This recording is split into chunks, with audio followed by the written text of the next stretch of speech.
በተለያዩ ቦታዎች ቢሮ ብቻ ሳይሆን በተለያዩ ቦታዎች ባልታዛርን ወክሎ እየተንቀሳቀሰ ባለበት ሁኔታ እየተቀረጸ እየቀረጹ ሶሻል ሚዲያ ላይ ለቀውታል። እዚህ ጋር ያረጋቸውን ነገሮች ብለቃቸው ኮሚኒቲ ጋይድላይንን አልፋለሁና አቶ ገመቹ ደበላ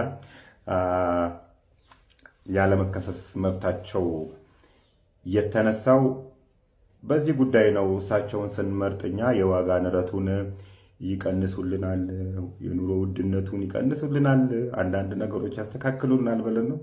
እሳቸው ከቢጤያቸው ላይ በሰጠናቸው ቢሮ ጋር ሲሳረሩ ተይዘው ነው። እንግዲህ እኔ አላፍርልሽም እና በዚህ ምክንያት ነው ያለመከሰስ መብቱ ተነስቶ በፖሊስ እየተፈለገ ያለው አቶ ገመቹ ደበላ።